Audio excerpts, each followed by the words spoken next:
Hello friends, स्वागत करता हूं मैं आपका एडो आवर के ऑनलाइन प्लेटफार्म पर। दोस्तों, आज मैं आपके लिए लेकर आया हूं हमारे रीट सेकंड लेवल एसएसटी की पहली यूनिट के ताबड़तोड़ 60 क्वेश्चंस। दोस्तों, ये क्वेश्चन केवल और केवल रीट सेकंड लेवल एसएसटी के लिए ही हैं। इससे ज़्यादा अपर लेवल पर ये क्वेश्चन नहीं है। यानी हमारी रीट एग्जाम में आने वाले जिस प्रकार के क्वेश्चन है, बस उसी प्रकार के क्वेश्चन मैंने आपके लिए बनाए हैं। तो बस बिना देरी किए शुरू करते हैं हमारा आज का पहला क्वेश्चन। एक बात और, अगर आप चैनल पर नए हैं तो फटाफट से चैनल को सब्सक्राइब कर लीजिए ताकि आपको हमेशा इस तरह की क्वेश्चन सीरीज मिलती रहे। बस दोस्तों, लेते हैं हमारा पहला क्वेश्चन। पहला क्वेश्चन है, अंतरराष्ट्रीय तिथि रेखा कहलाती है। आपको बताना है कि अंतरराष्ट्रीय तिथि रेखा कौन कहलाती है। अब दोस्तों, यहां पे देखो, क्वेश्चन रीट एग्जाम के क्वेश्चन का स्टैंडर्ड आप देख लो। आपको अपने आंसर तो दे दिया है कि अंतरराष्ट्रीय तिथि रेखा कहलाती है 180 डिग्री देशांतर रेखा, लेकिन दोस्तों क्या ये करेक्ट आंसर है? लेकिन अगर हम अपर लेवल पर जाते हैं, अपर लेवल पर इजी क्वेश्चन था, आपने बहुत अच्छे इंटेलिजेंट बच्चे हैं आप, आपने तुरंत आंसर दिया कि 180 डिग्री देशांतर रेखा। तो इसको टाइम भी मुझे शुरू करने की आवश्यकता नहीं थी क्योंकि इजी क्वेश्चन है। बट आप बता सकते हैं कि क्या 180 डिग्री देशांतर इसका राइट क्वेश्चन है? राइट क्वेश्चन क्या, सॉरी, राइट आंसर है? ऐसा नहीं है ना। 180 डिग्री देशांतर रेखा अंतरराष्ट्रीय तिथि रेखा नहीं है दोस्तों। अंतरराष्ट्रीय तिथि रेखा 180 डिग्री देशांतर रेखा के समांतर या 180 डिग्री देशांतर रेखा पर खींची गई है। ये चीज ध्यान में रखने वाली होती है, ध्यान रखना है। लेकिन ये एक बात और, ये हमारी जो जितनी भी टेट एग्जाम हुई हैं, चाहे वो एमपी यूपी से संबंधित हो, उनके कुछ क्वेश्चंस हैं वो आए हुए मैंने यहाँ से धीमे धीमे कलेक्ट किए हैं। कुछ क्वेश्चन सेकंड ग्रेड में आए हुए हैं, वो मैंने उठाए हैं। ठीक है, तो यहाँ ध्यान रखना है, ऑप्शन के अकॉर्डिंग आंसर है। ऑप्शन के अकॉर्डिंग जो आंसर था वो है 180 डिग्री देशांतर रेखा। आगे बढ़ते हैं नेक्स्ट क्वेश्चन पे। अंतरराष्ट्रीय तिथि रेखा का निर्धारण किस वर्ष किया गया था? फटाफट से आंसर कमेंट बॉक्स में दे दीजिए। अंतरराष्ट्रीय तिथि रेखा का निर्धारण किस वर्ष हुआ था? 1662, 1745, 1884, 1947। फटाफट से कमेंट बॉक्स में आंसर दीजिए कि अंतरराष्ट्रीय तिथि रेखा का निर्धारण कौन से वर्ष हुआ था। फटाफट से कमेंट बॉक्स में आंसर दे दीजिए। टाइम आपका सीमित है, टाइम समाप्त हो रहा है। दोस्तों, आंसर की हम बात करें तो हमारी जो अंतर्राष्ट्रीय तिथि रेखा है वो 1884 में निर्धारित की गई थी और अंतर्राष्ट्रीय तिथि रेखा 180 डिग्री देशांतर रेखा जो है इसके समांतर खींची गई है, या हम कह सकते हैं कि अंतर्राष्ट्रीय तिथि रेखा पर खींची गई है। ठीक है, आगे बढ़ते हैं नेक्स्ट क्वेश्चन की ओर। अंतर्राष्ट्रीय तिथि रेखा की स्थिति निम्नलिखित में से किसके नजदीक है? हाँ बिल्कुल, ये क्वेश्चन बेस्ट था। ये क्वेश्चन, इसमें जो ऑप्शन है वो एकदम से राइट है। तो टाइम मैंने शुरू कर दिया है वैसे, लेकिन इजी क्वेश्चन है, आप बता ही पाएंगे। एक ही तरह के क्वेश्चन को देखो दोस्तों, कितनी तरीके से पूछा जा सकता है। क्वेश्चन एक ही है लेकिन उसमें जो लैंग्वेज है और जो ऑप्शन है वो कैसे डिफरेंट डिफरेंट कर दिए हैं, है ना। तो बस इसका जो राइट आंसर है वो है 180 डिग्री, जो पूर्व और पश्चिमी देशांतर रेखा है इसी के समांतर ये खींची गई है या इसी के निकट खींची गई है। आगे बढ़ते हैं नेक्स्ट क्वेश्चन पे। यदि अंतर्राष्ट्रीय तिथि रेखा पर पर दिन के 12 बजे हो, अंतर्राष्ट्रीय तिथि रेखा पर यानी कि 180 डिग्री पर दिन के 12 का मतलब है यहाँ पे 12 पीएम मान के चलना है, तो उस समय भारत का मानक समय क्या होगा? बहुत ही अच्छा क्वेश्चन है, थोड़ा सा कैलकुलेट करने वाला ये क्वेश्चन है। फटाफट से आंसर दे दीजिए। चलो, मैं टाइम के आपको थोड़ा ज़्यादा टाइम दे दूंगा। आपको ये बताना है कि अंतर्राष्ट्रीय तिथि रेखा पर 12 बजे का समय हुआ है, तो उस समय भारत का जो मानक समय है वो क्या होगा? फटाफट से आंसर कमेंट बॉक्स में दे दीजिए। उस समय भारत का मानक समय क्या होगा? फटाफट से कमेंट बॉक्स में आंसर दीजिए। अंतर्राष्ट्रीय तिथि रेखा यानी 180 डिग्री पर 12 पीएम का समय है। दोस्तों, अब देखो, इस क्वेश्चन का जो आंसर है वो आपने जो भी दिया है, बट इस तरह के क्वेश्चन कभी भी जो आते हैं वो हमेशा कैलकुलेट करके ही निकालने चाहिए। कभी भी अंदाजे से या मन ही मन के भीतर कैलकुलेट करके नहीं निकालने चाहिए, क्योंकि इसमें प्लस माइनस करते समय कुछ गलत होने के चांसेस रह जाते हैं। तो यहाँ पे देखो, हम निकालते हैं। ये तो हो गई हमारी ग्रीनविच रेखा, ये हो गई हमारी 180 डिग्री देशांतर रेखा, यहाँ पर 12 पीएम का समय है। ठीक है, 12 पीएम का समय है, तो जस्ट इस ग्रीनविच पर जो समय होगा वो होगा 12 AM का समय, 12 AM का समय होगा। ठीक है। अच्छा, ये दिन के 12 है तो यहाँ पे ऑप्शन के अकॉर्डिंग दोस्तों यहाँ पे ये मॉर्निंग के 12 माने हैं, यानी कि ये एक बार फिर से करते हैं, ये 0 डिग्री और उसके बाद फिर ये 12, तो ये 12 AM दिन के 12 बजे हैं। यानी मैं तो मेरे हिसाब से करता हूँ दिन दिन कब होता है, रात को 12 बजे, तो 12 बजे दिन हुआ। तो यहाँ पे जो समय हो रहा है वो समय हो रहा है 12 PM का। ग्रीनविच पर हो गए 12 PM और 180 पर हो गए 12 AM। अब हमारा जो भारत का मानक समय है वो ग्रीनविच से 5.5 घंटे आगे रहता है। तो इस 12 PM में हमें 5.5 घंटे जोड़ने हैं। तो 5.5 घंटे हम जोड़ेंगे तो इसमें जो समय आ रहा है तो वो आएगा। अच्छा, फिर चलो ये तो फिर वैसे ही माना, इसमें 12 में 5 जोड़ते हैं तो 12 5 17 और 5 17.5, 17.5 का मतलब है 5:30, 5:30 शाम के बज गए हैं ना। चलो ठीक है, तो राइट आंसर क्या हो गया इसका, बी राइट इसका आंसर हो गया ना। तो 5:30 शाम, 5:30 इवनिंग हो रही है, ये ध्यान रखना है। ठीक है ना दोस्तों, समझ में आ गया होगा आपको, क्योंकि ग्रीनविच और 180 डिग्री जो देशांतर रेखा है इनमें 12 घंटे के समय का अंतर है ना। तो बस इसी वजह से हमारे ग्रीनविच का समय हमने पहले निकाल लिया और ग्रीनविच के समय के बाद हम भारत का जो समय है वो 5.5 घंटे आगे रहता है, तो वो हमने निकाल लिया। ठीक है, आगे बढ़ते हैं नेक्स्ट क्वेश्चन पे। पृथ्वी को कितने समय कटिबंधों में बांटा जा सकता है? फटाफट से कमेंट बॉक्स में आंसर दे दीजिए कि पृथ्वी के कितने समय कटिबंध हो सकते हैं। 2, 4, 24, 64। फटाफट से कमेंट बॉक्स में आंसर दीजिए कि पृथ्वी के कितने समय कटिबंध हो सकते हैं। फटाफट से कमेंट में आंसर दीजिए कि हमारी पृथ्वी के कितने समय कटिबंध हो सकते हैं। टाइम समाप्त हो गया है। तो दोस्तों पृथ्वी पर 1-1 घंटे के अंतराल पर 24 समय कटिबंध बनाए गए हैं। ध्यान रखना है आपको, एक एक, यानी पृथ्वी पर कुल 360 देशांतर रेखाएं हैं, तो 15-15 डिग्री देशांतर के अंतराल पर कुल 24 समय कटिबंधों का निर्माण किया गया है।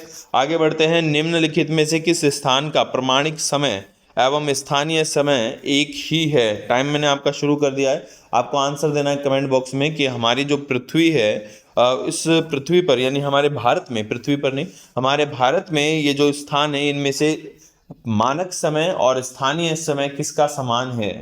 फटाफट से कमेंट बॉक्स में आंसर दे दीजिए। मानक समय और स्थानीय समय किसका समान है? जल्दी से कमेंट बॉक्स में आंसर दे दो। तो दोस्तों यहाँ पे हमारी जो भारत का मानक समय जिसको हम IST कहते हैं, ये 82.5 डिग्री देशांतर पूर्व देशांतर रेखा से निर्धारित होता है और ये नैनी से निकलती है जो कि मिर्ज़ापुर या इलाहाबाद के निकट है। तो मिर्ज़ापुर या इलाहाबाद के निकट है, तो नैनी का जो मानक समय है वही नैनी का स्थानीय समय भी है। ठीक है, आगे बढ़ते हैं नेक्स्ट क्वेश्चन पे। यदि किसी स्थान का स्थानीय समय, ध्यान से पढ़ना, यदि किसी स्थान का स्थानीय मानक समय ग्रीनविच से 12 घंटे आगे रहता है तो वह कहाँ है? इजी क्वेश्चन है, फटाफट से बताओ। ग्रीनविच से आगे रहता है दोस्तों, आपको ये बताना है कि ग्रीनविच से 12 घंटे आगे रहेगा तो वो स्थान कहाँ पर होगा? फटाफट से कमेंट बॉक्स में आंसर दे दीजिए कि कोई स्थान जो ग्रीनविच से 12 घंटे आगे रहे वो कौन से देशांतर पर होगा? निम्नलिखित में से 90 डिग्री ईस्ट पर होगा, 90 डिग्री वेस्ट पर होगा, या 180 डिग्री पर ईस्ट पर होगा, या 180 डिग्री वेस्ट पर होगा? फटाफट से कमेंट बॉक्स में आंसर दे दीजिए कि कौन से देशांतर पर होगा। तो दोस्तों यदि हम इसको सॉल्व कर रहे हैं तो ये ग्रीनविच है। इस ग्रीनविच का जो समय है, इस समय से 12 घंटे आगे का जो समय होता है वो 180 पर ही होगा। अब आगे रहता है यानी कि ईस्ट, अगर ये पीछे होता तो वेस्ट, ग्रीनविच से पीछे होगा, ग्रीनविच से पश्चिम में होगा तो ये होगा 180 डिग्री पश्चिमी देशांतर। लेकिन यदि ग्रीनविच के पूर्व में है यानी समय आगे रहता है तो वो होगा 180 डिग्री पूर्व देशांतर। आगे बढ़ते हैं नेक्स्ट क्वेश्चन पे। पृथ्वी पर दो स्थानों की स्थिति के अनुदैर्ध्य का अंतर 15 डिग्री है।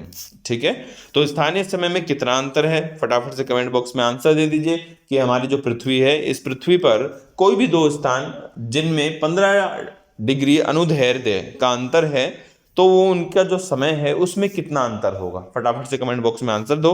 1 घंटे का, 2 घंटे का, 5 घंटे का या 15 घंटे का? फटाफट से कमेंट बॉक्स में आंसर दे दीजिए। क्या इसका राइट आंसर होगा कुछ क्वेश्चन आपको इजी लगते होंगे, बट ये रीट में ऐसे ही आते हैं। बस आप समझ लो, अगर ये क्वेश्चन और ये लेवल आपको आता है तो आप रीट के बहुत बहुत नज़दीक हो। बिल्कुल भी पीछे आपको नहीं हटना है, आपको लगातार मेहनत करते जाना है।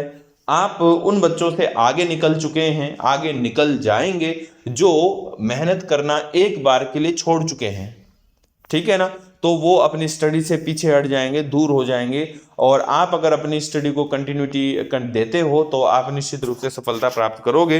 तो यहाँ पे हम आंसर की बात करते हैं तो इसका राइट आंसर होगा 1 घंटा, क्योंकि 1 डिग्री देशांतर पर अंतर आता है 4 मिनट का, और 15 डिग्री देशांतर पर अंतर आएगा 15 चौक 60 मिनट का, यानी कि 1 घंटे का।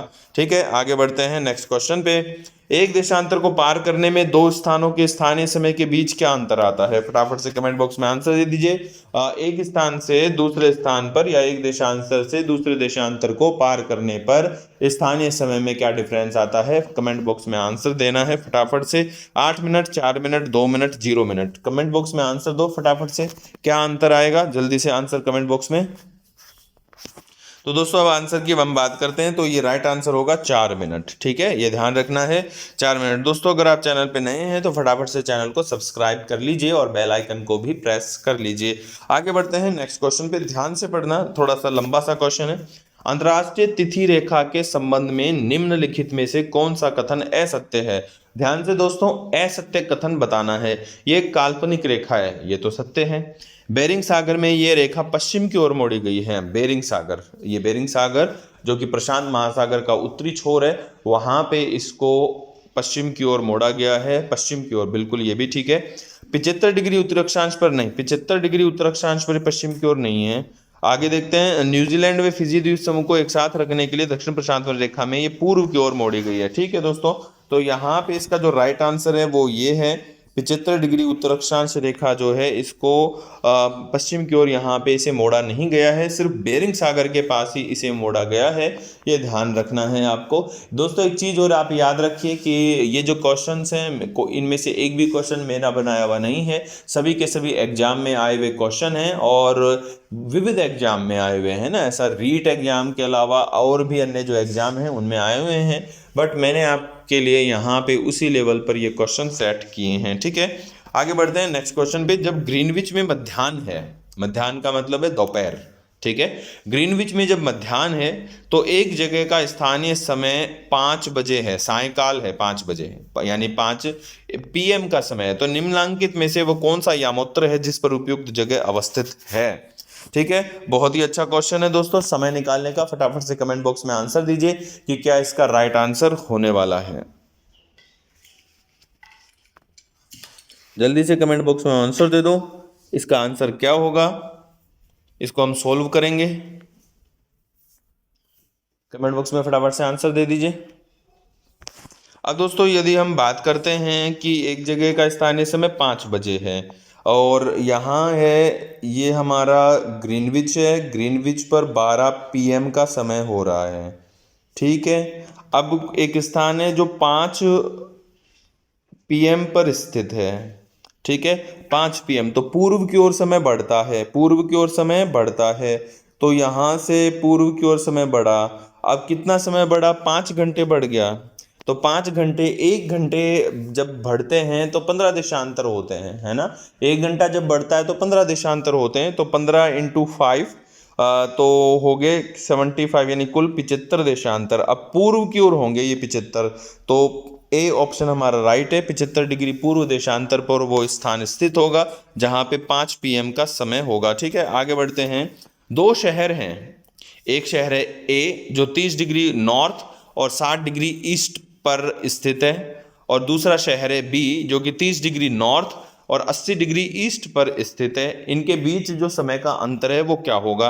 80 मिनट, 0 मिनट, 20 मिनट, 34 मिनट। फटाफट से कमेंट बॉक्स में आंसर दीजिए, इसको सॉल्व करके आंसर देना है आपको, है ना। मतलब कोई भी तुक्का नहीं मारना है, कोई तरह की कैलकुलेशन जो करनी है आपको मन के भीतर नहीं करनी है। आप अपना कॉपी पेन उठा के कीजिए। एग्जाम में भी इस तरह का कोई भी क्वेश्चन आता है तो अपना कॉपी पेन उठाइए और अच्छे से कैलकुलेट कीजिए और आंसर कीजिए, क्योंकि जल्दबाजी में इस तरह के आंसर, इस तरह के क्वेश्चंस जो होते हैं वो रॉन्ग होते हैं। टाइम तो आपका समाप्त हो चुका है दोस्तों, अभी हम निकालते हैं सबसे पहले बात यह है कि समय निर्धारण करने में अक्षांश की कोई भूमिका नहीं है, तो यहाँ पे 30 डिग्री जो नॉर्थ है इसको हटा दो, तो एक तो रह गया हमारे पास 60 डिग्री ईस्ट, और दूसरा 30 डिग्री नॉर्थ, तो इसमें भी नॉर्थ को हटा दो, और एक हो गया फिर हमारे पास 80 डिग्री ईस्ट। ये दो हो गए, है ना। तो यहाँ से यहाँ तक 60 से 20 कुल है कितने अंतर, 20 देशांतर का अंतर हो गया। 60 से 80 20 देशांतर का अंतर हो गया। तो हाँ, अब हमें निकालना है समय का अंतर। तो 20 एक देशांतर पर अंतर आता है 4 मिनट का, तो 20 देशांतर पर अंतर कितने मिनट का आ जाएगा, 20 चौक 80 होता है ना, तो 80 मिनट का अंतर आ जाएगा। ठीक है, आगे बढ़ते हैं नेक्स्ट क्वेश्चन पे। कौन सा जलवायु प्रदेश शीतकाल वर्षा की विशेषता है ना। कौन सा जलवायु प्रदेश ऐसा है जहाँ पे शीतकाल वर्षा होती है या शीतकालीन वर्षा वहाँ की विशेषता है। फटाफट से कमेंट बॉक्स में आंसर दीजिए। टैगा, इक्वेटोरियल, सवाना या सूडान या भूमध्य जलवायु। भूमध्य सागरीय जलवायु है यहाँ पे, भूमध्य रेखीय मत समझ लेना इसे। टैगा, इक्वेटोरियल, इक्वेटोरियल तो आ गया, भूमध्य रेखा, इक्वेटोरियल का अर्थ होता है भूमध्य रेखीय। ठीक है, तो सावाना या सूडान या भूमध्य जलवायु, आपको आंसर कमेंट बॉक्स में दे देना है फटाफट से कि इसका राइट आंसर क्या होने वाला है। तो दोस्तों, जब शीतकाल में वर्षा की अगर हम बात करते हैं तो शीतकाल में जो वर्षा होती है, ये वर्षा होती है हमारे भूमध्य सागरीय प्रदेशों में। ये ध्यान रखना है, भूमध्य सागरीय जो प्रदेश है या जिसको हम रूम सागर भी कहते हैं, तो भूमध्य सागर या रूम सागर की खास विशेषता होती है कि यहाँ की शीतकाल में क्या होती है, बारिश होती है। आगे बढ़ते हैं, विषम का पता लगाना है, विषम। ठीक है, तो टाइम मैंने शुरू कर दिया है। विषम में पंपेरो, चिनूक, वर्खोयांस्क या फोन। आप फटाफट से आंसर दीजिए कमेंट बॉक्स में कि क्या इसका राइट आंसर होगा, पंपेरो, चिनूक, वर्खोयांस्क या फोन। इसमें विषम का पता लगाना है, फटाफट से आंसर कमेंट बॉक्स में दीजिए, क्या इसका राइट आंसर होगा दोस्तों। तो इसका राइट आंसर होगा वर्खोयांस्क। ये वर्खोयांस्क इसलिए होगा क्योंकि ये तीनों तो क्या हैं, हवाएं हैं, 3 हवाओं के प्रकार हैं, और वर्खोयांस्क कोई हवा नहीं है, वर्खोयांस्क कोई हवा नहीं है, ये एक स्थान का नाम है जो कि विश्व का सबसे ठंडा स्थान है। ठीक है, आगे बढ़ते हैं नेक्स्ट क्वेश्चन पे। निम्नलिखित में से किस क्षेत्र को हिरण की भूमि कहा जाता है। हिरण की भूमि, या इसको मैंने जानबूझ के चेंज कर दिया, यहाँ पे हिरण नहीं रेंडियर की भूमि आता है, तो अब आप आसानी से बता पाएंगे। मैंने आपको बता दिया है, बता दिया मैंने यार, क्यों बता दिया मैंने, फिर चेंज ही क्यों किया था, बताना था तो चलो अब बता दो, मैंने बता दिया। तो यहाँ पे रेंडियर की भूमि या हिरण की भूमि हम किसे कहते हैं, भूमध्य रेखीय प्रदेश को कहते हैं, टेगा को कहते हैं, या टुंड्रा को कहते हैं, या उष्ण कटिबंधीय क्षेत्र को कहते हैं। फटाफट से आंसर दीजिए कमेंट बॉक्स में कि कौन है इनमें से रेंडियर की या हिरण की भूमि। फटाफट से कमेंट बॉक्स में आंसर दो, कौन है इनमें से हिरण की भूमि, भूमध्य रेखा, टैगा, टुंड्रा, उष्ण। तो दोस्तों यहाँ पे जो टुंड्रा प्रदेश होते हैं ना, टुंड्रा प्रदेश, इस टुंड्रा प्रदेश में क्या होता है, हिरण की भूमि यानी कि रेंडियर पाए जाते हैं। ठीक है, आगे बढ़ते हैं नेक्स्ट क्वेश्चन पे। कोपेन ने जलवायु का वर्गीकरण कितने भागों में किया है। टाइम मैंने शुरू कर दिया, टाइम मैं शुरू कर रहा हूँ, फटाफट से कमेंट बॉक्स में आंसर दीजिए कि हमारे जो कोपेन है, कोपेन ने जो वर्गीकरण किया है, उस वर्गीकरण में विश्व को कितने जलवायु प्रदेशों में बांटा है उन्होंने। आंसर दीजिए फटाफट से कमेंट बॉक्स में। टाइम आपका सीमित है, 4, 5, 7, 9, इनमें से कौन है, कितने प्रदेशों में बांटा है। क्वेश्चन आपको इजी लग रहे होंगे बट आपके रीट में ऐसे ही आने वाले हैं। तो दोस्तों बात करें कोपेन का जलवायु वर्गीकरण, तो कोपेन ने संपूर्ण विश्व को 5 जलवायु प्रदेशों में बांटा है, ABCDE। कोपेन के अनुसार ई वर्ग की जलवायु कौन सी है, शुष्क है, ध्रुवीय है, शीत है या आर्द्र है। फटाफट से कमेंट बॉक्स में आंसर दे दीजिए। कोपेन के अनुसार ई वर्ग की जलवायु कौन सी है, शुष्क, ध्रुवीय, शीत, आर्द्र। तो दोस्तों ई के अकॉर्डिंग यदि हम बात करते हैं तो ई जो जलवायु होती है वो होती है ई ध्रुवीय जलवायु। ठीक है, ये ध्यान रखना है। आगे बढ़ते हैं नेक्स्ट क्वेश्चन पे। किस जलवायु में वर्षा की अपेक्षा वाष्पीकरण की अधिकता होती है, बताओ। शुष्क में, ध्रुव में, ध्रुवीय में, शीत में या पर्वतीय में। किस ऐसा कौन सा प्रदेश होता है जहाँ पे की जलवायु में वाष्पीकरण तो अधिक होता है और वर्षा कम रहती है, बताइए फटाफट से कमेंट बॉक्स में आंसर दीजिए, टाइम सीमित है। तो यदि हम आंसर की बात करते हैं तो इसका जो राइट आंसर होता है वो होता है शुष्क जलवायु। ठीक है, आगे बढ़ते हैं नेक्स्ट क्वेश्चन पे। हेवी ब्रासिलिनेसिस के लिए कौन सा जलवायु प्रदेश जाना जाता है? फटाफट से कमेंट बॉक्स में आंसर दीजिए। हेवी ब्रासिलिनेसिस के लिए कौन जाना जाता है? भूमध्य सागर, भूमध्य रेखीय, मानसून या पश्चिमी चीन तुल्य? फटाफट से कमेंट बॉक्स में आंसर दीजिए। जल्दी से जल्दी कमेंट बॉक्स में आंसर दीजिए कि क्या होगा। हैवी ब्रासिलिनेसिस के लिए कौन सा जलवायु प्रदेश जाना जाता है? भूमध्य सागर, भूमध्य रेखा, मानसून या पश्चिमी चीन तुल्य? दोस्तों अब यदि हम आंसर की बात करते हैं तो हमारी जो हैवी ब्रासिलिनेसिस जो होते हैं ये हम रबड़ के बड़े बड़े लंबे लंबे पेड़ों को बोलते हैं। तो ये विशेषकर भूमध्य रेखीय जो प्रदेश होता है वहाँ पे ये पाए जाते हैं। आगे बढ़ते हैं नेक्स्ट। सवाना या सूडान तुल्य जो जलवायु होती है उसका विस्तार कहाँ से यानी किन अक्षांशों में होता है? सवाना या सूडान तुल्य? तो फटाफट से कमेंट बॉक्स में आंसर दीजिए कि सूडान या सवाना तुल्य जो जलवायु होती है वो किन अक्षांशों में पाई जाती है? 10 से 20 डिग्री उत्तर अक्षांश में, 10 से 20 डिग्री अक्षांश दोनों गोलार्धों में, 5 से 10 डिग्री अक्षांश या 10 से 20 डिग्री उत्तरी अक्षांश? फटाफट से आंसर कमेंट बॉक्स में दे दीजिए कि सवाना कह दो या सूडान तुल्य जलवायु कह दो, ये कहाँ पाई जाती है? फटाफट से कमेंट बॉक्स में आंसर दीजिए। तो दोस्तों आपका टाइम सीमित था, समाप्त हो गया। अब ये सूडान या सवाना तुल्य जो जलवायु है ये दोनों गोलार्धों में मिलती है और किन अक्षांशों में? 10 से 20 डिग्री जो अक्षांश होते हैं इन अक्षांशों में मिलती है। और ये क्या होते हैं? लंबी घास के मैदान होते हैं ना, लंबी घास और मोटी मोटी लताएं, नहीं सॉरी, मोटी घास, मोटी लंबी सख्त घास। ठीक है, आगे पश्चिमी मार्जिन, बहुत अच्छा नाम यहाँ पे, पश्चिमी मार्जिन, ये ध्यान रखना है थोड़ा सा वर्ड। मैंने आपको हिंट के लिए रूम सागर यहाँ पे नाम दे दिया है। पश्चिमी मार्जिन या रूम सागरीय जो जलवायु होती है उसका विस्तार किन अक्षांशों में है? कमेंट बॉक्स में आंसर दीजिए फटाफट से कि हमारी जो रूम सागरीय जलवायु होती है ये किन अक्षांशों में मिलती है? 30 से 40 डिग्री उत्तर अक्षांश, 30 से 45 डिग्री अक्षांश दोनों गोलार्धों में, 30 से 40 डिग्री अक्षांश दोनों गोलार्धों में, 35 से 65 डिग्री अक्षांश दोनों गोलार्धों में। फटाफट से कमेंट बॉक्स में आंसर दे देना है आपको कि पश्चिम मार्जन या रूम सागरीय जलवायु कहाँ मिलती है? पश्चिम या रूम सागरीय जलवायु कहाँ देखने को मिलती है? तो आपका टाइम समाप्त हो चुका है। दोस्तों पश्चिम मार्जिन या रूम सागरीय जलवायु हम किसको बोलते हैं? भूमध्य सागरीय जलवायु को ही बोलते हैं। और भूमध्य सागरीय जो जलवायु होती है वो 30 से 40 डिग्री अक्षांश दोनों गोलार्धों में पाई जाती है। आगे बढ़ते हैं नेक्स्ट क्वेश्चन पे। भारत में मानसूनी जलवायु का प्रभाव देखने को मिलता है, क्यों? फटाफट से कमेंट बॉक्स में आंसर दीजिए।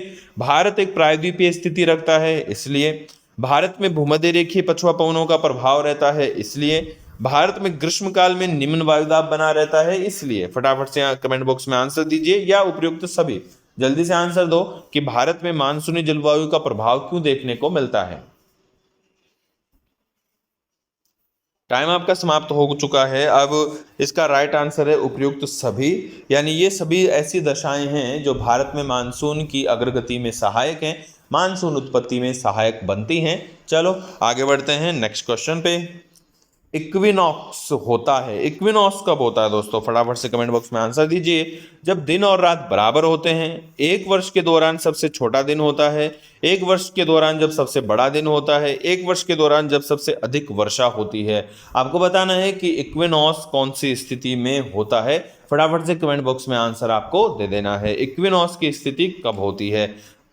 दिन और रात बराबर होते हैं तब, एक वर्ष के दौरान जब छोटा दिन हो। तो टाइम आपका समाप्त हो चुका है। अब दोस्तों इक्विनॉक्स की जो स्थिति होती है वो तब होती है जब दिन और रात क्या होते हैं? बराबर होते हैं। और ये तब होता है जब सूर्य भूमध्य रेखा पर सीधा चमकता है। ठीक है, आगे बढ़ते हैं नेक्स्ट क्वेश्चन पे। विषुव तब होता है जब सूर्य ऊर्ध्वाधर होता है के ऊपर, किसके ऊपर? विषुव तब होता है जब सूर्य ऊर्ध्वाधर या लंबवत या अधःसौर भी हम कह सकते हैं। अधःसौर कब होता है? कहाँ होता है? मकर रेखा पर, कर्क रेखा पर, ध्रुव पर या भूमध्य रेखा पर? तो कमेंट बॉक्स में आंसर देना है फटाफट से। मकर, कर्क, ध्रुव या भूमध्य रेखा। तो विषुव की स्थिति आप समझ गए। विषुव की जो स्थिति है उस समय सूर्य लंबवत होता है, कहाँ? भूमध्य रेखा पर, भूमध्य रेखा पर लंबवत होता है। और विषुव की स्थिति में संपूर्ण पृथ्वी पर दिन और रात की स्थिति समान होती है, बराबर होती है। और ये स्थिति वर्ष में 2 बार होती है, एक 21 मार्च को और एक 23 सितंबर को। ठीक है, आगे बढ़ते हैं नेक्स्ट क्वेश्चन पे। एक ग्रह की अपने कक्ष में सूर्य से न्यूनतम दूरी को क्या कहेंगे? टाइम शुरू कर दिया है, आंसर फटाफट से कमेंट बॉक्स में देना है आपको कि कोई ग्रह है अपनी कक्षा में सूर्य से न्यूनतम दूरी पर है, तो इस स्थिति को हम क्या कहेंगे? उपसौर, अपसौर, एपोजी, पेरिजी। कमेंट बॉक्स में आंसर देना है फटाफट से। ये स्थिति क्या कहलाती है? जब अपना कोई भी ग्रह सूर्य से न्यूनतम दूरी पर हो तो इस स्थिति को हम कहेंगे दोस्तों क्या?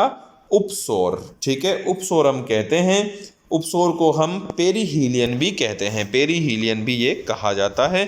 ठीक है, आगे बढ़ते हैं। पृथ्वी के किस अक्षांश रेखा पर सबसे लंबे दिन को सूर्य का प्रकाश 24 घंटे उपलब्ध रहता है? आंसर देना है। देखते हैं आप सही देते हैं क्या। ऐसा कोई अक्षांश है क्या इनमें से जब हमारी पृथ्वी पर क्या होता है? सबसे लंबा दिन होता है और प्रकाश होता है 24 घंटे तक अवेलेबल रहता है। बताओ फटाफट से, इनमें से कोई ऐसा है? 24 घंटे तक प्रकाश अवेलेबल रहता है, ऐसा कोई है क्या? तो यहाँ पे टाइम आपका समाप्त हो चुका है। तो दोस्तों इसमें मैं आपको बता देता हूँ कि जो एग्जाम में ये जो क्वेश्चन आया था और उसमें जो आंसर माना था वो ये माना था 66.5 डिग्री, बट ऐसा नहीं है। 24 घंटे तक प्रकाश सिर्फ ध्रुवों पर रहता है, यानी कि 90 डिग्री पर ध्रुवों पर रहता है, केवल और केवल ध्रुव पर। यहाँ पे जो प्रकाश रहता है 18 घंटे तक रहता है, यानी कि 66.5 डिग्री पर दिन होता है 18 घंटे का। ये ध्यान रखना है। 21 जून के दिन, 21 जून की अगर हम बात करते हैं तो 21 जून के दिन 66.5 डिग्री आर्कटिक वृत्त पर सूर्य आधी रात को ही चमक जाता है, और आधी रात को चमकने के कारण यहाँ पे क्या दिन 18 घंटे के होते हैं, और इसीलिए नॉर्वे को हम मध्य रात्रि के सूर्योदय का देश कहते हैं। ठीक है, तो राइट आंसर तो इसमें ध्रुव होगा, केवल और केवल ध्रुव। लेकिन एग्जाम में जो आंसर माना था अकॉर्डिंग टू दिस ऑप्शन, तो यहाँ पे 66.5 डिग्री राइट आंसर माना जाएगा। ठीक है, आगे बढ़ते हैं नेक्स्ट क्वेश्चन पे। विषुवत रेखा पर गुरुत्व के कारण त्वरण क्या होता है, कैसा होता है, क्या प्रभाव पड़ता है? ठीक है, पहला प्रभाव है इसमें ध्रुवों पर त्वरण की अपेक्षा कम होता है, ध्रुवों पर त्वरण की अपेक्षा कम होता है, ध्रुवों पर त्वरण की अपेक्षा अधिक होता है, ध्रुवों पर त्वरण के बराबर होता है, और पृथ्वी के अभिकेंद्रीय त्वरण पर निर्भर नहीं करता है। तो पृथ्वी विषुवत रेखा पर जो गुरुत्व होता है उसके कारण जो त्वरण होता है वो क्या होता है? कम होता है ध्रुवों की अपेक्षा, या ध्रुवों की अपेक्षा अधिक होता है, या ध्रुवों के बराबर होता है, या त्वरण इस पर कोई निर्भर ही नहीं करता है। तो राइट आंसर दीजिए। ये क्वेश्चन में की लैंग्वेज थोड़ी सी सेट कर देता हूँ। अब एग्जाम में दोस्तों देखो किस तरह की लैंग्वेज आती है क्वेश्चन की, किस तरह को की वर्डिंग यूज करते हैं कि कुछ बच्चे तो समझ ही नहीं पाते हैं। मैं आपको बता देता हूँ कि जो गुरुत्वीय बल होता है उसके कारण त्वरण उत्पन्न होता है। त्वरण है ना, गुरुत्व जो बल होता है उसके कारण त्वरण उत्पन्न होता है, और आपको ये बताना है कि ये जो विषुवत रेखा पर गुरुत्व से उत्पन्न जो त्वरण है वो ध्रुवों पर त्वरण की अपेक्षा कम होता है, या ध्रुवों पर त्वरण की अपेक्षा अधिक होता है, या ध्रुवों पर त्वरण के बराबर होता है, या ऐसा कोई प्रभाव नहीं होता है। तो इसका जो राइट आंसर होता है वो होगा ध्रुवों पर त्वरण की अपेक्षा कम होता है। ठीक है, ये ध्यान रखना है, क्योंकि गुरुत्वीय बल का सर्वाधिक मान जो होता है वो कहाँ पे होता है? ध्रुवों पर होता है। ठीक है, आगे बढ़ते हैं नेक्स्ट क्वेश्चन पे। जब सूर्य से पृथ्वी की अधिकतम दूरी होती है तो इसे हम क्या कहते हैं? फटाफट से कमेंट बॉक्स में आंसर दीजिए। जब सूर्य और पृथ्वी अधिकतम दूर होते हैं तो इसको हम क्या कहते हैं? सूर्योच्च कहते हैं, उपसौर कहते हैं, या सायन कहते हैं, या नक्षत्र कहते हैं? फटाफट से कमेंट बॉक्स में आंसर दीजिए, क्या होगा इसका राइट आंसर? तो दोस्तों अगर इसके राइट आंसर की बात करें तो ये होता है एपीहीलियन, या हम कहते हैं अपसौर, या हम कहते हैं सूर्योच्च। ठीक है, ये ध्यान रखना है। आगे बढ़ते हैं नेक्स्ट क्वेश्चन को लेते हैं। सायन की स्थिति होती है, वाओ नाइस वर्ड, सायन बहुत ही अच्छा शब्द एग्जाम में ये यूज किया है।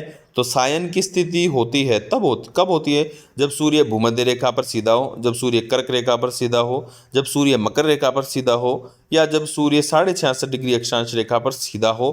फटाफट से कमेंट बॉक्स में आंसर दीजिए। सायन की स्थिति किसे कहते हैं? सायन, बहुत ही अच्छा शब्द यूज किया है। सायन की स्थिति कब होती है बताएं। भूमध्य रेखा पर जब सूर्य सीधा हो, जब सूर्य कर्क रेखा पर सीधा हो, जब सूर्य मकर रेखा पर सीधा हो, या आर्कटिक वृत्त या 66.5 डिग्री अक्षांश पर सीधा हो। तो फटाफट से कमेंट बॉक्स में आंसर देना है आपको। तो दोस्तों यहाँ पे यदि हम बात करते हैं आंसर की, तो सायन की जो स्थिति होती है, सायन की जो स्थिति होती है वो विषुव की जो स्थिति होती है उसी को कहते हैं, है ना, विषुव की स्थिति। और ऐसे में जब सूर्य भूमध्य रेखा पर सीधा होता है तो उसी को हम सायन की स्थिति कहते हैं। ठीक है, आगे बढ़ते हैं नेक्स्ट क्वेश्चन पे। स्थलाकृतिक अंश चित्र, शीट, शीट यानी पत्रक भी बोलते हैं शीट को, पत्रक। तो स्थलाकृतिक जो पत्रक होते हैं उनको कौन प्रकाशित करता है हमारे भारत में? भारतीय भूवैज्ञानिक सर्वेक्षण, यानी जिसको हम सर्वे ऑफ इंडिया भी बोलते हैं। इसके अलावा राष्ट्रीय मानचित्रावली या विषयानुसार मानचित्र संगठन, भारतीय मौसम विज्ञान, या भारतीय, अच्छा ये तो भारतीय सर्वेक्षण तो है, ये नीचे वाला है वो तो सर्वे ऑफ इंडिया तो ना। ठीक है, तो बताइए भारतीय भूवैज्ञानिक सर्वेक्षण है, या राष्ट्रीय मानचित्रावली या विषयानुसार मानचित्र संगठन है, या भारतीय मौसम विज्ञान विभाग है, या भारतीय सर्वेक्षण है? कौन है इनमें से जो स्थलाकृतिक पत्रक प्रकाशित करता है? तो दोस्तों मैं बता देता हूँ ये आपको कि ये जो संस्थान है ना, राष्ट्रीय मानचित्रावली विषयानुसार मानचित्र संगठन, ये वो संस्थान है जो स्थलाकृतिक पत्रक का प्रकाशन करता है। ठीक है, आगे बढ़ते हैं। समय के संदर्भ में जीएमटी का क्या अर्थ है? ये बताओ आप। समय, समय तो हम हमेशा निकालते ही हैं, अभी भी आप अपनी वॉच में या फ़ोन में टाइम देखते ही रहते हो, अभी भी देख रहे होंगे कुछ तो, कि अब आपको बट ये बताना है कि इसमें से जो जीएमटी है इसका अर्थ क्या होता है। तो टाइम मैंने आपका शुरू कर दिया है, फटाफट से कमेंट बॉक्स में आंसर दो कि जीएमटी का मतलब क्या है। Journal meridian time, Greenwich mean time, global mean time, या इनमें से कोई भी नहीं। कमेंट बॉक्स में आंसर देना है फटाफट से कि क्या इसका राइट आंसर होगा। समय के संदर्भ में जीएमटी क्या है?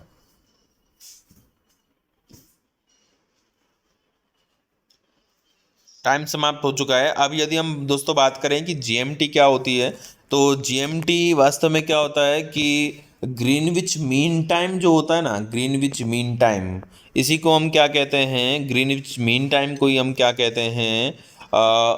जीएमटी कहते हैं। ठीक है, ये ध्यान रखना है। आगे बढ़ते हैं नेक्स्ट क्वेश्चन पे। विश्व के सभी भागों में 23 सितंबर को दिन और रात की समान लंबाई होती है, इसको हम क्या कहते हैं? तो बहुत ही अच्छा क्वेश्चन है। 23 सितंबर को क्या होता है? विषुव होता है। विषुव में दो विषुव होते हैं, एक 21 मार्च को होता है और एक 23 सितंबर को होता है। तो अब आपको ये बताना है कि विषुव की स्थिति जो होती है 23 सितंबर वाली, उसको क्या कहते हैं? शरदकालीन विषुव कहते हैं, या खगोलीय विषुव कहते हैं, या शीतकालीन कहते हैं, या वसंतकालीन कहते हैं? तो टाइम आपका समाप्त हो चुका है। तो 23 सितंबर वाला जो विषुव होता है इसको हम कहते हैं शरद विषुव, और 21 मार्च वाला जो विषुव होता है उसको हम कहते हैं वसंत विषुव। ठीक है, आगे बढ़ते हैं नेक्स्ट क्वेश्चन पे। यहाँ पर दिन और रात एक समान होते हैं। दिन और रात एक समान कहाँ होते हैं? फटाफट से कमेंट बॉक्स में आंसर देना है आपको। दिन और रात कहाँ एक समान होते हैं? प्रमुख यामोत्तर पर, अंटार्कटिका पर, ध्रुव पर, या भूमध्य रेखा पर? दिन और रात यानी कहने का अर्थ है कि संपूर्ण पृथ्वी पर पूरे वर्ष भर दिन और रात की अवधि कहाँ समान रहती है, आपको ये बताना है। प्रमुख यामोत्तर यानी कि 0 डिग्री पर, अंटार्कटिका पर, ध्रुव पर, या भूमध्य रेखा पर? तो राइट आंसर है भूमध्य रेखा पर। दोस्तों पूरी पृथ्वी पर, संपूर्ण पृथ्वी पर भूमध्य रेखा ही एकमात्र ऐसा स्थान है जहाँ पे दिन और रात की अवधि समान होती है। आगे बढ़ते हैं। पृथ्वी का अपना वायुमंडल क्यों है? ये लो, आप फटाफट से बता दो। टाइम मैंने शुरू कर दिया है। ये लो, मैंने येलो क्यों बोला? कोई बात नहीं। तो पृथ्वी का अपना वायुमंडल क्यों है? वायु के कारण, बादलों के कारण, गुरुत्वाकर्षण शक्ति के कारण, या पृथ्वी के घूर्णन के कारण? कमेंट बॉक्स में आंसर देना आपको फटाफट से।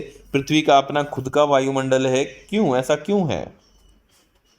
तो दोस्तों यदि हम आंसर की बात करते हैं कि पृथ्वी का अपना वायुमंडल क्यों है, तो पृथ्वी का जो अपना वायुमंडल है वो गुरुत्वाकर्षण शक्ति के कारण है ना। गुरुत्वाकर्षण शक्ति नहीं होती तो पृथ्वी का जो वायुमंडल है वो पृथ्वी से चला जाता, ठीक है, दूर। वैसे वायुमंडल निर्माण के पीछे गुरुत्वाकर्षण शक्ति नहीं है, ये ध्यान रखना है आप, है ना। गुरुत्वाकर्षण जो शक्ति है, आकर्षण शक्ति है, प्रत्येक आकाशीय पिंड में पाई जाती है, लेकिन यहाँ पे ये गुरुत्वाकर्षण शक्ति वायुमंडल के निर्माण के पीछे का कारण नहीं है। बस गुरुत्वाकर्षण शक्ति वायुमंडल को पृथ्वी के चारों ओर बनाए रखने का एक कारण है। ठीक है, आगे बढ़ते हैं नेक्स्ट क्वेश्चन पे। यदि पृथ्वी की घूर्णन गति बढ़ जाएगी तो क्या होगा? शरीर के वजन पर क्या प्रभाव पड़ेगा? पृथ्वी की घूर्णन गति बढ़ेगी तो किसी व्यक्ति का जो वजन है वो घट जाएगा, बढ़ जाएगा या वही रहेगा? चौथा ऑप्शन तो पता ही नहीं, या इनमें से कोई भी नहीं, ऐसे मान लो आप। घट जाएगा, बढ़ जाएगा या वही रहेगा? जब घूर्णन गति हम बढ़ा देंगे तो क्या होगा? तो दोस्तों, यदि पृथ्वी की घूर्णन गति बढ़ा दी जाती है तो क्या होता है? बढ़ा दी जाती है तो हमारा जो घूर्णन गति है बढ़ जाने की वजह से क्या होता है कि हमारा जो भार है वो क्या होगा? घट जाएगा, क्योंकि घूर्णन गति की स्पीड बढ़ जाने की वजह से क्या होता है? गुरुत्वीय बल के मान में कमी आ जाती है। ठीक है।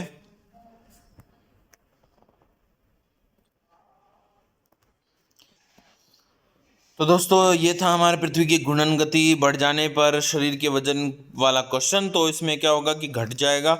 आगे बढ़ते हैं नेक्स्ट क्वेश्चन पे। मैग्नेटिक मेरिडियन क्या है? बहुत ही शानदार क्वेश्चन है दोस्तों। टाइम मैंने शुरू कर दिया है, अच्छे से ध्यान से पढ़ना। मैग्नेटिक मेरिडियन क्या है? पृथ्वी की भूमध्य रेखा के समांतर जो रेखा है, पृथ्वी की भूमध्य रेखा के समांतर जो रेखा है वो कोई भी जो अक्षांश रेखा होती है उसको कहते हैं।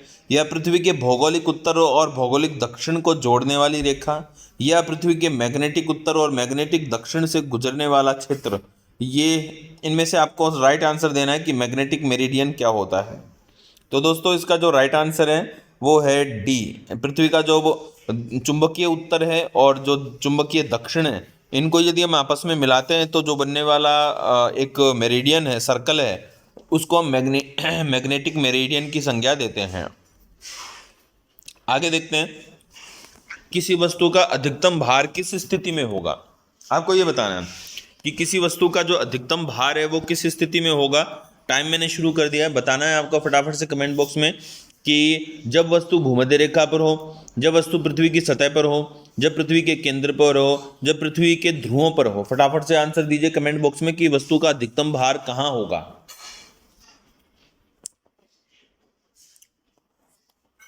वस्तु का अधिकतम भार। अब दोस्तों हम बात करते हैं कि यदि वस्तु के अधिकतम भार की बात, तो हमारी जो पृथ्वी है, इस पृथ्वी पर वस्तु का जो अधिकतम भार होगा, अधिकतम भार हमें मिलेगा पृथ्वी के ध्रुवों पर। ठीक है। क्यों दोस्तों? क्योंकि पृथ्वी क्या जो होती है ना, उस पृथ्वी पर, संपूर्ण पृथ्वी पर ध्रुव जो होते हैं, ध्रुवों पर क्या होता है? सबसे ज़्यादा ध्रुवों पर सबसे ज़्यादा क्या होता है? सबसे ज़्यादा होता है गुरुत्वीय बल का मान। ठीक है। आगे बढ़ते हैं नेक्स्ट क्वेश्चन पे। निम्नलिखित में से किन तिथियों पर उत्तर गोलार्ध में शीत अयनांत देखा जाता है? दोस्तों, उत्तर गोलार्ध में शीत अयनांत कब हम देखते हैं? टाइम फटाफट से शुरू कर रहा हूं, आपको आंसर देना है कि कौन सी तिथि पर। 21 दिसंबर को, 5 अगस्त को, 10 जनवरी को। अब इन तीन में से बताना है कि केवल एक दिन, एक व दो दोनों, केवल 3, केवल 2। आंसर दो फटाफट से। जैसे ऑप्शन थे वैसे के वैसे मैंने रखे हैं, इसमें कोई चेंज मैंने नहीं किया है। तो राइट आंसर है यहाँ पे 21 दिसंबर। अब दोस्तों, हमें पता है कि 21 अथवा 22 दिसंबर को हमारा जो सूर्य है वो मकर रेखा पर सीधा चमकता है, और जब सूर्य मकर रेखा पर सीधा चमकता है तो हम उसको कहते हैं शीत अयनांत। और जब सूर्य 21 जून को कर्क रेखा पर सीधा चमकता है तो हम उसको कहते हैं ग्रीष्म अयनांत। आगे बढ़ते हैं नेक्स्ट क्वेश्चन पे। पृथ्वी तथा बाह्य अंतरिक्ष के बीच अंतिम रेखा क्या कहलाती है? बहुत ही शानदार क्वेश्चन है दोस्तों। पृथ्वी और जो बाहर का अंतरिक्ष है, इसके बीच की जो अंतिम रेखा होती है, इसको हम क्या कहते हैं? मैग्नेटोस्फेयर, आयन मंडल, मेसोपाज या मैग्नेटोपास। फटाफट से कमेंट बॉक्स में आंसर दो। बहुत ही शानदार क्वेश्चन है। सभी के सभी क्वेश्चन एग्जाम में आए हुए हैं, और एग्जाम में आए हुए मोस्ट इंपॉर्टेंट क्वेश्चन और आपके लेवल के क्वेश्चन मैंने लिए हैं। तो यहाँ पे आंसर की यदि हम बात करते हैं तो इसका जो राइट आंसर होता है वो है मैग्नेटोपास। ठीक है। चलो आगे बढ़ते हैं। व्यापारिक पवनें कहाँ से चलती हैं? बताओ, व्यापारिक पवनें कहाँ चलती हैं? कहाँ से चलती हैं? विषुवत रेखीय निम्न दाब से, ध्रुवीय उच्च दाब से, उपोषण उच्च दाब से या अधोध्रुवीय निम्न दाब से। कमेंट बॉक्स में आंसर देना है दोस्तों, जल्दी से बताओ व्यापारिक पवनें कहाँ से चलती हैं? विषुवत रेखीय निम्न दाब से, ध्रुवीय उच्च दाब से, उपोषण उच्च दाब या अधोध्रुवीय निम्न दाब। कमेंट बॉक्स में आंसर दीजिए दोस्तों। यदि हम आंसर की बात करते हैं कि व्यापारिक पवनें कहाँ से चलती हैं, तो हमारी जो व्यापारिक पवनें होती हैं वो उपोषण उच्च दाब से चलती हैं विषुवत रेखीय निम्न दाब की ओर। ठीक है। नेक्स्ट क्वेश्चन लेते हैं। निम्न में से किन पवनों को प्रति व्यापारिक पवन कहा जाता है? वाह, नाइस क्वेश्चन। बताएं कि कौन सी हवाएं हैं जो निम्नलिखित में से प्रति व्यापारिक पवन कहलाती हैं? चिनूक है, या चक्रवात है, या टाइफून है, या पश्चिमी हवाएं हैं?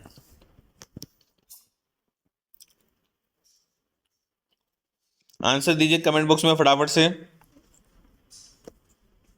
दोस्तों अब यदि हम आंसर की बात करते हैं तो प्रतिव्यापारिक पवन जो है, प्रतिव्यापारिक पवन हम किनको कहते हैं? प्रतिव्यापक पवन जो होती हैं वो पश्चिमी पवन कहलाती हैं।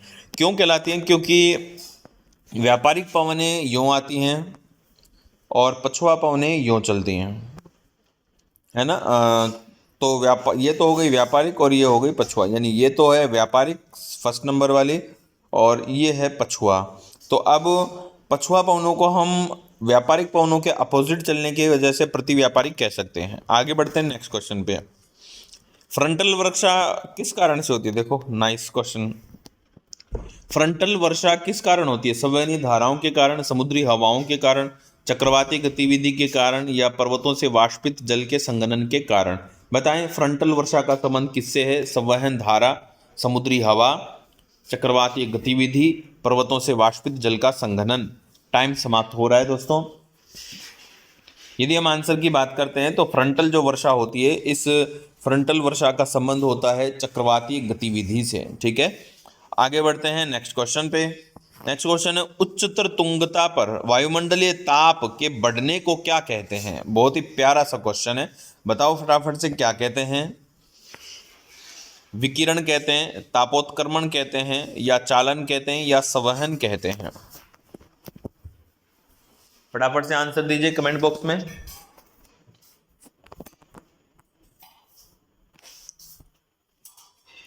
टाइम समाप्त हो गया आपका। तो उच्चतर तुंगता, उच्चतर तुंगता का मतलब है ऊंचाई की ओर जाना, पर वायुमंडलीय ताप के बढ़ने को। देखो दोस्तों, औसतन हम देखते हैं कि जब भी हम पृथ्वी के धरातल से ऊंचाई की ओर जाते हैं तो क्या होता है? टेम्परेचर में कमी आती है। लेकिन जब वृद्धि हो तो उस स्थिति को हम कहते हैं ताप व्युत्क्रमण, यानी कि 20 का राइट आंसर होगा। चक्रवात कब होता है? जब चारों ओर निम्न दाब हो, जब केंद्र में उच्च दाब हो और चारों ओर निम्न दाब हो, जब केंद्र में निम्न दाब और चारों ओर उच्च दाब हो, कोई भी नहीं। बताएं फटाफट से चक्रवात कब होता है? जब चारों ओर निम्न दाब हो, जब केंद्र में उच्च दाब और चारों ओर निम्न दाब हो, जब केंद्र में निम्न दाब और चारों ओर उच्च दाब हो, या कोई भी नहीं। फटाफट से कमेंट बॉक्स में आंसर दे दीजिए कि इसका राइट आंसर क्या होगा, कि चक्रवात की स्थिति कब उत्पन्न होती है। तो दोस्तों इसका जो राइट आंसर है वो है जब केंद्र में तो क्या हो? निम्न दाब, और उसके चारों ओर क्या हो? उच्च दाब। इस स्थिति में तो चक्रवात पैदा होते हैं और इस स्थिति में प्रति चक्रवात पैदा होते हैं। ठीक है, आगे बढ़ते हैं नेक्स्ट क्वेश्चन को लेते हैं। जेट धारा, जेट धारा मतलब जेट पवनें भारत में लगभग उत्तरी अक्षांश पर चलती हैं। आपको बताना कि कौन से, इसलिए उन्हें उप उष्ण कटिबंधीय पश्चिमी जेट धारा भी कहते हैं। बताओ फटाफट से भारत में किन अक्षांशों पर ये जेट हवाएं चलती हैं? फटाफट से कमेंट बॉक्स में आंसर दीजिए। 27 से 30, 20 से 23, 35 से 37, 22 से 25। कमेंट बॉक्स में आंसर दो दोस्तों जल्दी से।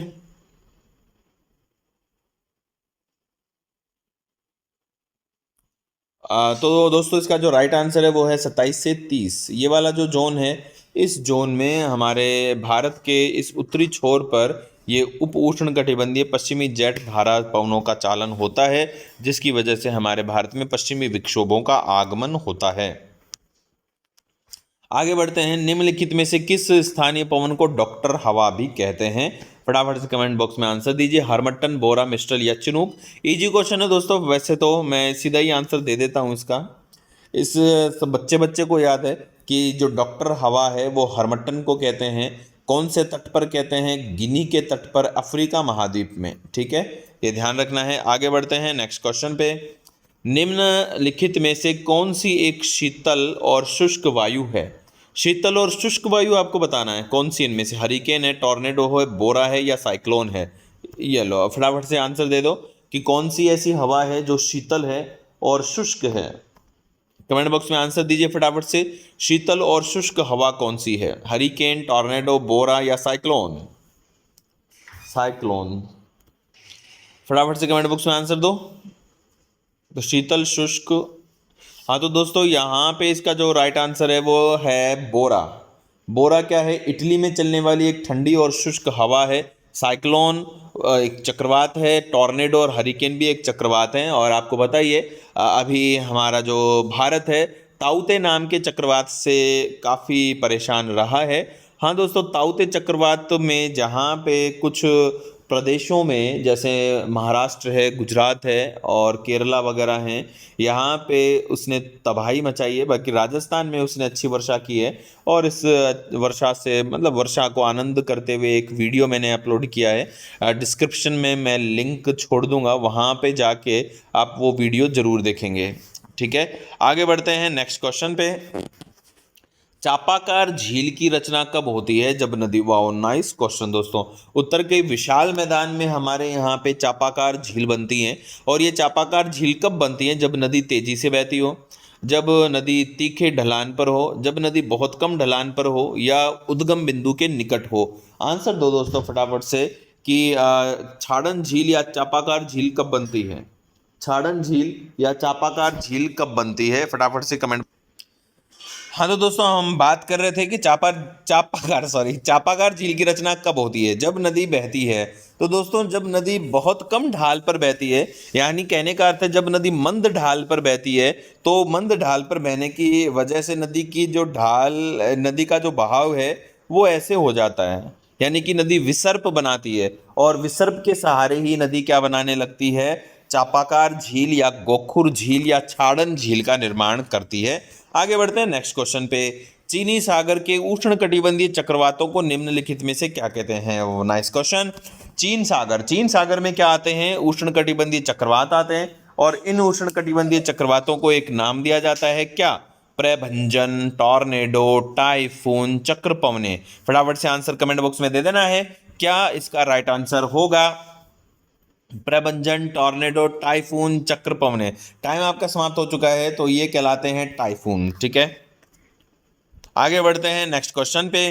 किसी प्राकृतिक प्रदेश में समरूपता होती है? बहुत ही अच्छा क्वेश्चन है कि किसी प्राकृतिक प्रदेश में क्या होता है? समरूपता होती है। ये समरूपता बता दी है किससे संबंधित है? जलवायु, प्राकृतिक वनस्पति से, जलवायु या व्यवसाय से, मृदा या जल के निकास से, आर्थिक आधार पर या प्रजाति से। फटाफट से आंसर दे दो कमेंट बॉक्स में कि प्राकृतिक प्रदेश में समरूपता कैसे होती है? जलवायु, प्राकृतिक वनस्पति, जलवायु व्यवसाय, मृदा जल निकास, आर्थिक आधार, प्रजाति। ओके तो दोस्तों, तो यदि हम बात करते हैं यहाँ पे आंसर की, तो किसी प्रदेश में जो समरूपता होती है वो किस आधार पर होती है? जलवायु और प्राकृतिक वनस्पति के आधार पर। आगे बढ़ते हैं। धूम कोहरा किसके संयोजन से बनता है? फटाफट से आंसर कमेंट बॉक्स में डाल दीजिए। धूम कोहरा क्या होता है? धूम कोहरा ये जिसको हम स्मोक फॉग कहते हैं, ये क्या होता है? वायु और जलवाष्प से बनता है, जल और धुआं से बनता है, अग्नि और जलवाष्प से बनता है, धुआं और कोहरे से बनता है। फटाफट से कमेंट बॉक्स में आंसर दे दीजिए। तो दोस्तों, यदि हम यहाँ पे राइट आंसर की बात करते हैं तो धूम कोहरा जो होता है धुआं और कोहरे का एक मिश्रण होता है। काफ़ी विषैला होता है, ये आंखों में जलन पैदा करता है।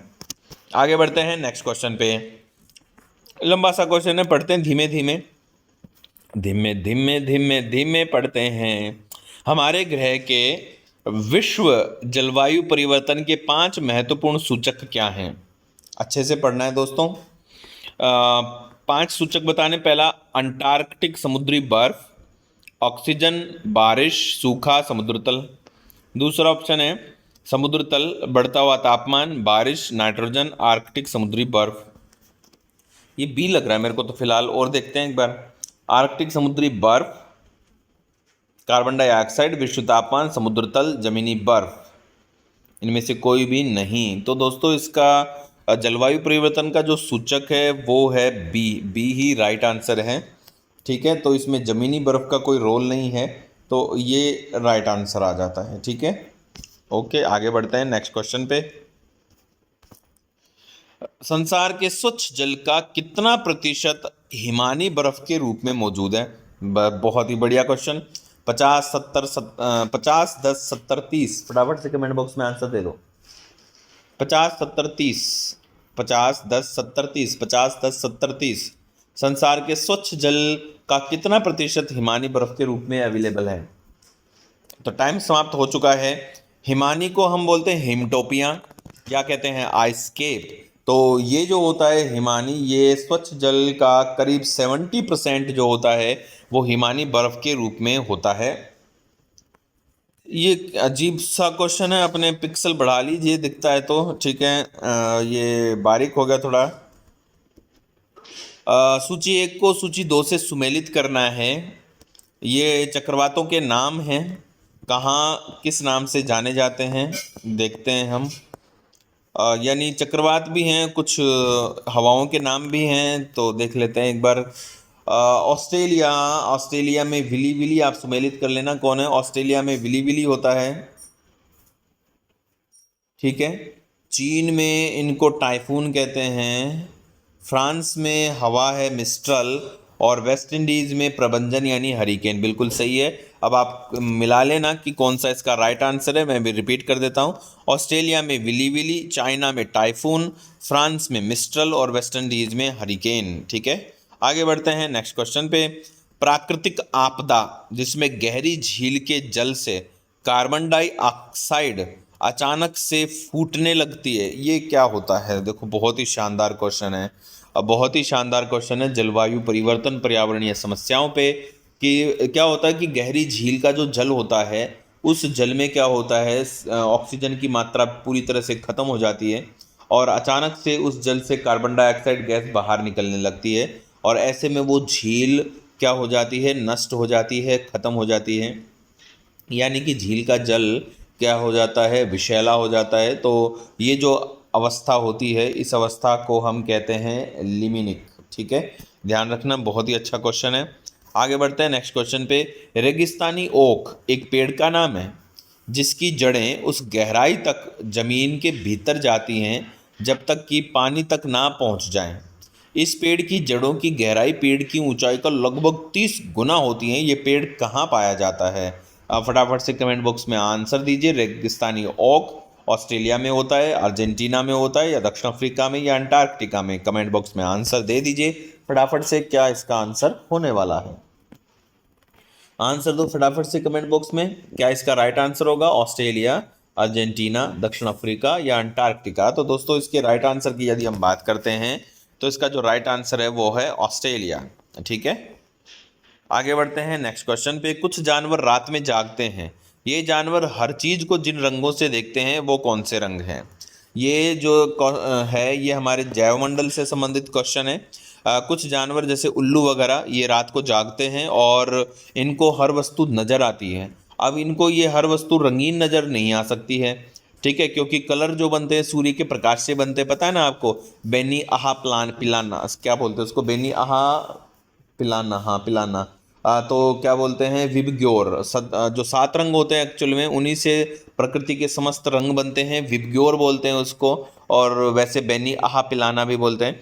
तो लेकिन जो हमारे जो जानवर हैं जिन जो रात में देखते हैं, जो जागते हैं, उनको संपूर्ण जो चीज़ें हैं वो सिर्फ 2 ही रंग में नज़र आती हैं, काला और सफ़ेद, और कोई रंग नहीं नज़र आता। मृदा का निर्माण होता है किससे। पहला ऑप्शन है चट्टानों से, दूसरा ऑप्शन है जैव पदार्थ, तीसरा है खनिज या उपयुक्त सभी। फटाफट से आंसर दे दो कमेंट बॉक्स में।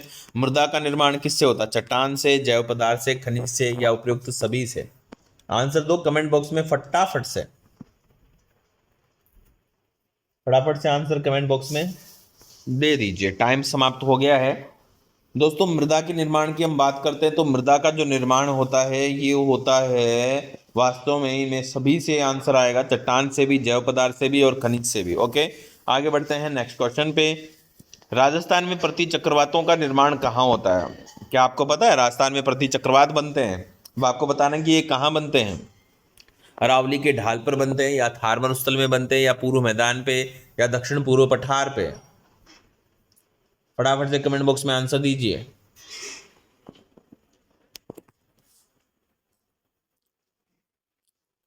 टाइम आपका समाप्त हो रहा है, जल्दी से आंसर दो। ओके दोस्तों, अब यदि हम बात करते हैं राजस्थान में प्रति चक्रवातों का निर्माण कहाँ होता है तो ये थार का मरुस्थल इसका राइट आंसर है, ठीक है। जब मैं कभी लाइव आऊँगा तो मैं आपको एक्सप्लेन करूँगा कि राजस्थान में ये प्रति चक्रवात का निर्माण कैसे हो जाता है। ओके तो दोस्तों ये थे हमारे टॉप 60 क्वेश्चन आज के। बस आज की वीडियो में इतना ही। फटाफट से चैनल को सब्सक्राइब कीजिए, वीडियो को लाइक कीजिए।